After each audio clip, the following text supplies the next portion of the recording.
अब सेक्टर 13-17 में भी पंजाब नेशनल बैंक के साथ पीसीसी एकेडमी अंग्रेजी बोलना सीखा। आज कांग्रेस की हालत तो ऐसी है कि कांग्रेस पार्टी के पास पूरे कुरुक्षेत्र और कैथल में कोई ऐसा व्यक्ति नहीं मिला जिसे वो अपना प्रत्याशी बना करके लोगों के बीच में भेज देते। भारतीय जनता पार्टी के पास भी कोई ऐसा चेहरा नहीं जिसको यहाँ से उतार सकते थे। भारतीय जनता पार्टी का उम्मीदवार भी बाहर से आए। आप मान के चलो, आपकी पार्टी का जो प्रत्याशी होगा वो 100 का 100% अब की बार कुरुक्षेत्र कैथल लोकसभा क्षेत्र से, बल्कि उसके बाद एक राज्यसभा का चुनाव वोट था, उसमें भी उनके साथ धोखा किया गया। उस चुनाव में भी फिर आ गए। तो चौधरी देवीलाल ने फैसला कर लिया कि मैं इस तरह की राजनीति अब नहीं करूंगा जिसमें लोग कहें कुछ और करें कुछ। इससे अच्छा मैं इस राजनीति से दूर चला जाता। उन्होंने जब ये फैसला लिया तो उनके जो राजनीतिक साथी थे उन्होंने उनको इस बात के लिए मजबूर किया कि अगर देवीलाल जिस संघर्ष का प्रतीक है, जिसने सदा लड़ाई लड़ी है, जिसने गैरों जैसों को नाखून चढ़े चबाने का काम किया, जिसने अनेक दफा सरकारें बनाई और बदलने का काम किया, अगर वो हताश हो जाएगा, घर बैठ जाएगा, तो फिर ये मान करके चलो इस प्रदेश का भविष्य धूमिल हो जाएगा जिस प्रदेश को आपने बनाया। और उसके बाद 75 का चुनाव आया था, इमरजेंसी का दौर था, रोडी विधानसभा क्षेत्र से बाई इलेक्शन था, बंसीलाल मुख्यमंत्री था। किसी भी व्यक्ति ने अपने घर के ऊपर हमारा झंडा नहीं लगाया था।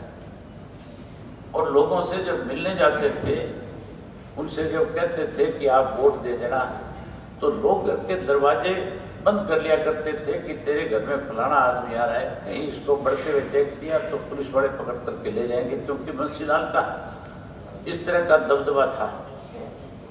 और उसके बावजूद जब चुनाव के नतीजे आए तो चौधरी देवीलाल ने उस चुनाव को 19,000 वोटों से जीतने का काम किया।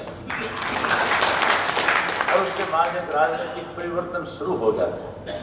तो मान के चलो कि इस तरह के उतार चढ़ाव अनेक दफा हमने अपनी जिंदगी में देखे और अनेक दफा इस तरह के उतार चढ़ाव आए हैं। जिन लोगों ने आपकी पार्टी को कमजोर करने की कोशिश करी वो हमेशा राजनीतिक हाशिए पे आकर के खड़े हो गए।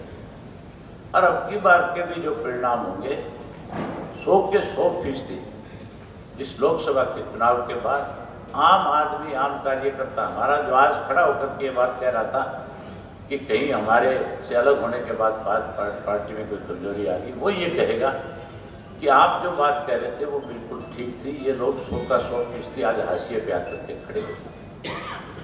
आज तो हम इसलिए इकट्ठा हुए हैं कि हमें जहाँ पार्टी को इस चुनाव में मजबूती के साथ इस चुनाव को लड़ना है, वहीं उसके साथ साथ अपने संगठन को भी मजबूत करने के लिए लोगों को अपने साथ जोड़ना है, अपनी पार्टी की नीतियों से अवगत कराना है। हम उन चीज़ों को तो भूलते जा रहे हैं जो हमारा मैनिफेस्टो था, जो हमारी सोच थी, जिसके लिए हमने संघर्ष किया है, जिसके लिए हमने लड़ाई लड़ी।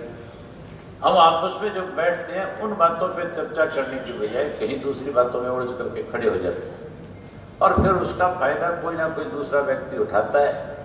इसलिए जहाँ कहीं भी जाओ, जहाँ कहीं जा करके बातचीत करो, बैठो, तो सबसे पहले इस बात की चर्चा करो कि हमारी सरकार बनने के बाद और इस लोकसभा के चुनाव में भी जो हालात हैं, उससे लगता है कि ना तो कांग्रेस सत्ता में आ सकती, ना भाजपा दोबारा सत्ता में आने वाली है।